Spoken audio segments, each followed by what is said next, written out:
This is a revision lesson for AQA Psychology A-Level. Paper 2 approaches with a specific focus on the behaviourist approach. Let's begin by looking at the specification and making sure we are confident with where the behaviourist approach sits in our overall big picture. At the very top, you will notice it says Origins of Psychology, Wundt, Introspection and the Emergence of Psychology as a Science. There will be another video on that for you to watch. If we start, students are expected to know the basic assumptions of the following approaches. So you have the learning approaches, which breaks down into the behaviourist approach, and then you also have another learning approach of social learning theory. So if we just have a look, and I'll just quickly underline to show you the differences. So first learning approach, you've got the behaviourist approach, which includes classical conditioning, Pavlov's research, operant conditioning, types of reinforcement and Skinner's research. So that bit in yellow is what this session will be exploring. The bit I'm about to highlight in blue is another learning approach which is different to the behaviourist approach for reasons I will outline shortly. But you have social learning theory, and in that you are expected to know the concepts of imitation, identification, modelling, vicarious reinforcement, the role of mediational processes and Bandura's research.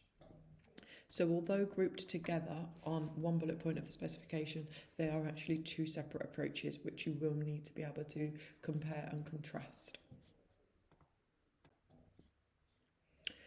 Getting stuck into then the behaviourist approach and their main assumptions. They believe that basic processes that cause learning are the same in humans and animals, which is why a lot of behaviourist research does take place on animals rather than humans. Their second main assumption is that we are born as a tabula rasa, which translates to blank slate, and they believe that everything we become and all of our behaviour is shaped by the process of learning through our environment. And this key term is nurture. So they sit heavily on the nurture side of the nature-nurture debate.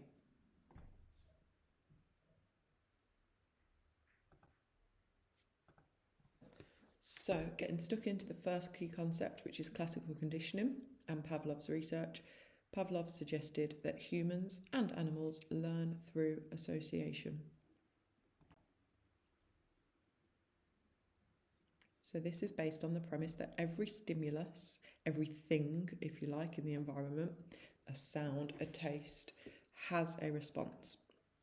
An association is made between those stimulus and response, which is how we learn through association, according to Pavlov. So there are a number of different concepts that you will need to be familiar with to be able to explain Pavlov's research. So this is an opportunity for you to pause the video and check your understanding of classical conditioning.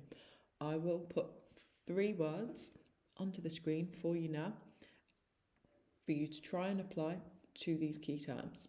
So you have the UCS and the UCR, and that stands for unconditioned stimulus and unconditioned response. NS stands for neutral stimulus, and then CS and CR stand for conditioned stimulus and conditioned response. So you might want to just rewind the video, pause it and write down the actual words for each of the abbreviations in this box. But if you want to get stuck in, the 3 concepts that you will need to apply are food,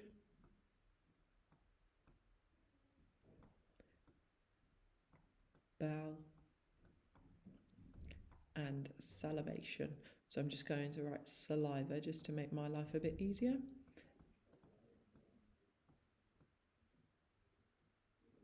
Okay, so this is your opportunity now to pause the video and try to put those 3 terms into the relevant boxes.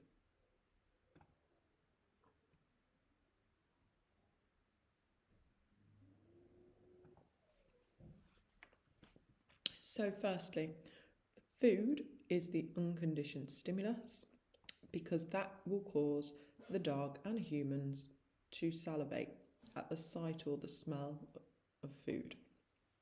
So food is your unconditioned stimulus, which will always cause an unconditioned response. What Pavlov noticed was the sound of a bell is the neutral stimulus, and this will cause no response in the dogs at present. So what we have here is this main assumption that a stimulus always causes a response. Food always causes salivation. By introducing the bell as a neutral stimulus, at the moment there is no response.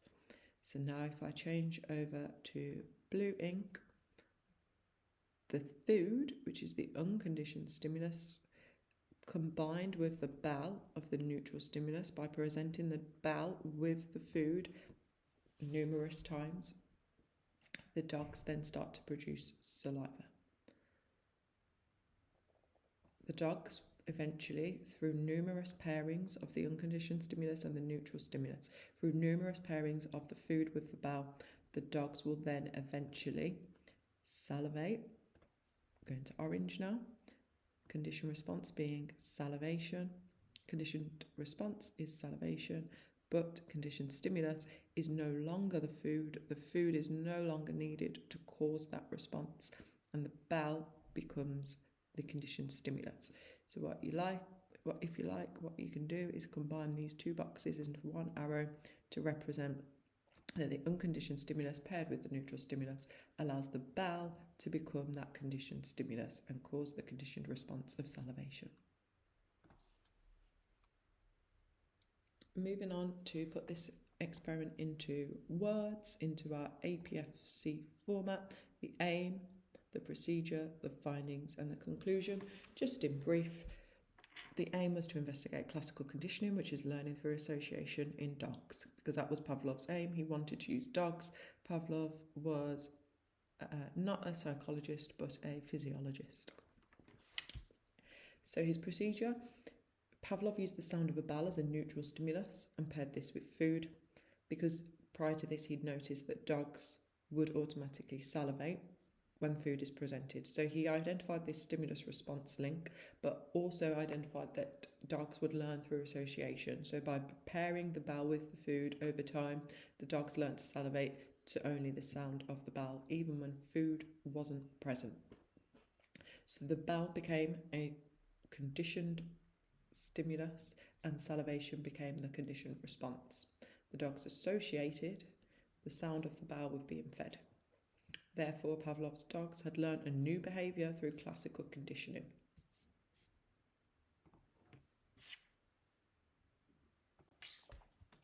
So, an opportunity now for you to reflect on Pavlov's dog's experiment and to identify some strengths and weaknesses of his study.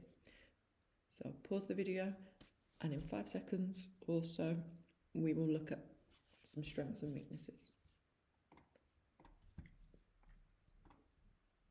So a handy tip for pretty much anything in psychology when you are looking at a theory, your first strength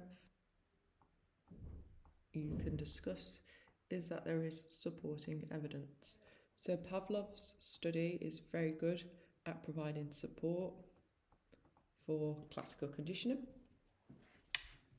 It's also very scientific support, and we'll explore that in a bit more detail later. So it's very scientific, which of course is an advantage in psychology. However, hopefully you have identified the major flaw of Pavlov's research is that it used animals. Now, this is not an ethical concern because the animals were looked after in Pavlov's study, but the issue is when you are trying to generalise those findings from animals to humans. Yes, classical conditioning was demonstrated in the dogs, but would it translate the same way in humans?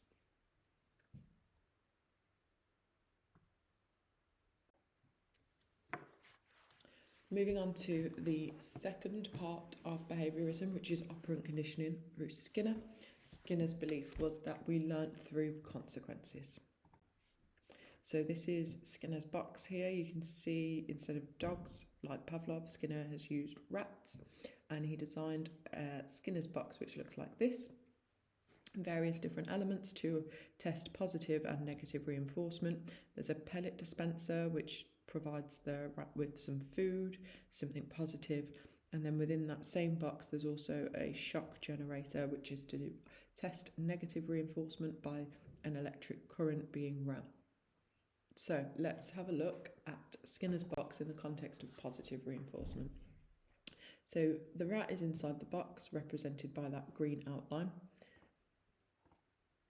The rat is hungry and so performs exploratory behaviours. The rat basically strolls around the box, has a little look around.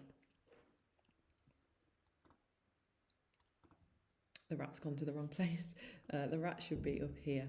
So by chance that rat presses this lever which is inside the box. And a food pellet comes out of the box, which of course the rat goes to eat, and then alarm bells ring for the rat, where it learns to do it again, to press the lever again for some more food. So Skinner has demonstrated that the rat is learning through the consequence of its own behaviour. It's learning through positive reinforcement. So there are various different types of reinforcement. So you've got positive reinforcement, which is receiving a reward when a certain behaviour is performed. So in real life, praise from a teacher when answering a question correctly in class, that might make you want to put your hand up more again in future because you want that praise. And in the context of Skinner's rat, the rat learnt to press the lever for food because it liked the food. The food was a pleasant reward. Negative reinforcement, however, still increases behaviour, and it's really important that you understand that it strengthens or increases behaviour. So I'm just going to underline that. But it works in the sense that it's the avoidance of something unpleasant. So another example would be pressing snooze in the morning when your alarm goes off. The alarm is an unpleasant consequence, and by pressing snooze, you can remove that unpleasant consequence and you get a bit of peace, maybe stay in bed a little bit longer.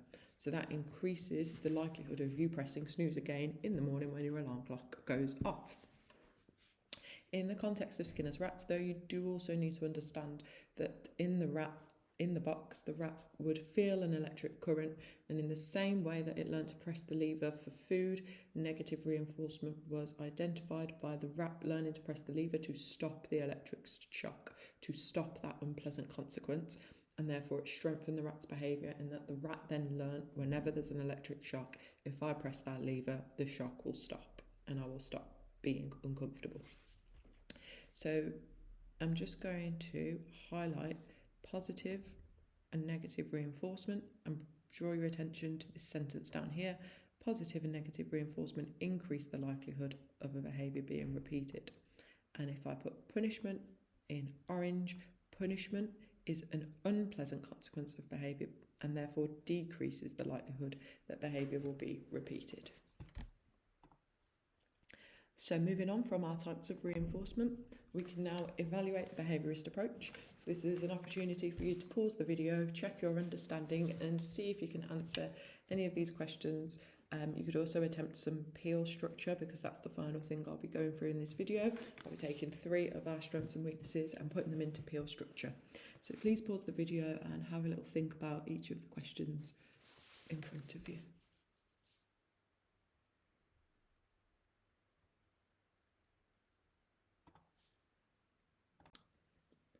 So some evaluation points that you might have thought of for behaviourism.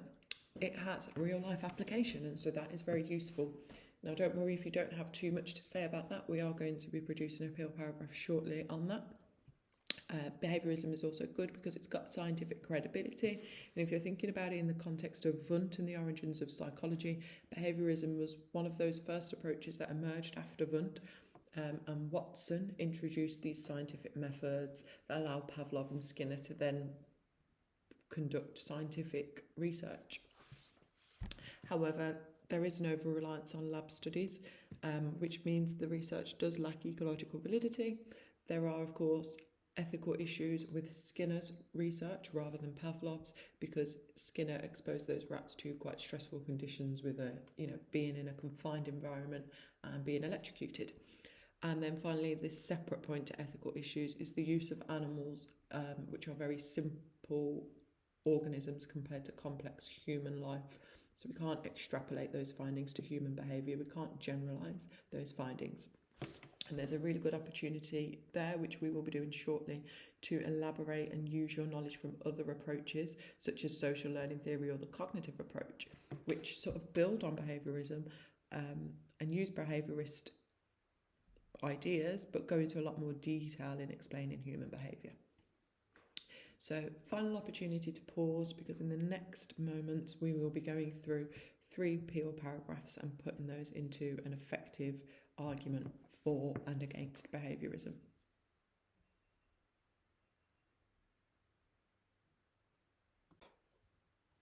So the first one we're going to start with is the strength of behaviourism having scientific credibility.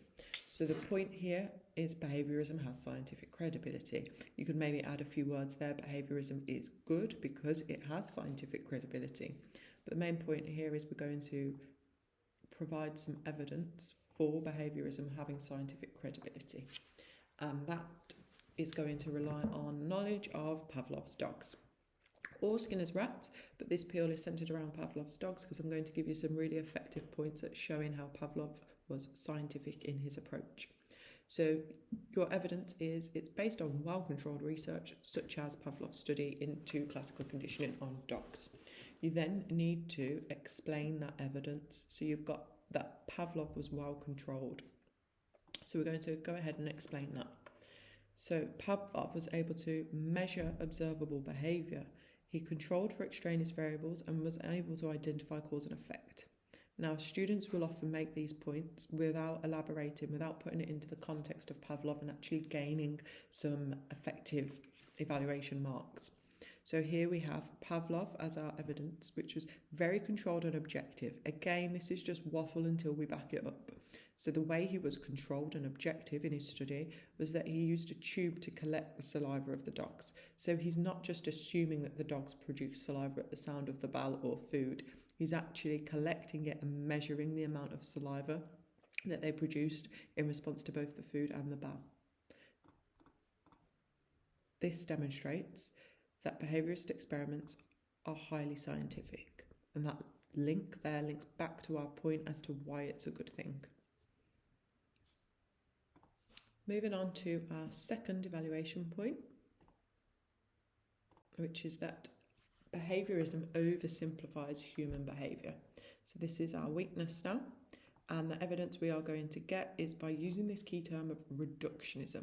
So by taking a reductionist approach to human behaviour, reducing it to simple components, that is your stimulus and response components, behaviourists have ignored other influences on learning. Now, the issue with peel paragraphs is sometimes the first E could be evidence or it could be explanation. Now, I would say this is less evidence. So in the first peel, we had evidence from Pavlov. This is more an explanation of our point, which is absolutely fine to sort of switch those two around. So we go on to some evidence now. Other approaches, such as social learning theory and the cognitive approach, consider the mental processes that lie between stimulus and response, such as attention and motivation. Now, what I've done there is linked my knowledge of mediational processes in social learning theory. But for the purpose of this video, I've stopped there. So when we go through social learning theory in a separate video, you will be able to elaborate using your knowledge of mediational processes on this point. And therefore, human behaviour and the learning process are much more complicated than behaviourists suggest. So by building on, if I put a little highlight this bit, building on attention and motivation, or this whole E could be built on in later lessons when you have that knowledge of how social learning theory or the cognitive approach are different and maybe better than behaviourism. Moving on to our third and final peel now. This is a strength that behaviourism is useful as it has real life application. So this evidence is our actual evidence. The principles of conditioning, both operant and classical, have been applied to real world behaviours and problems such as token economy systems. Now, I've chosen to go with token economy, but you will see in my explanation you could go with a number of different sort of applications. So, prison, schools and psychiatric wards make use of token economy by rewarding appropriate behaviour with tokens that can be exchanged for privileges. Now, that's just me explaining my evidence. For example, so you can use any example you can think of from prisons, schools or psychiatric wards that you might be aware of, but schools is a nice one to use because you can all relate to it, being students. So the whole merit system or behaviour points in schools, they are essentially tokens that students work towards. They get a bit of positive reinforcement through those behaviour points. They get recognition, but those behaviour points then build up and provide privileges. They can be exchanged for tangible rewards, such as maybe an early lunch pass or a trip somewhere. So that is the process of operant conditioning being used in real life. You can also go down the route of classical conditioning, which has been applied to the treatment of phobias. And I think this one would be a really effective one because it's something we're going to explore in the psychopathology unit. So you could always make a note to yourself that you will be coming back to that and you'll be able to add knowledge to what flooding and systematic desensitization actually are. And then you link, this increases the value of behaviourism because it has widespread application and can be used to help people. And that links back to how it is useful and has a real life application. So that reaches the end of our session on behaviourism. I hope you found it useful and thank you for watching.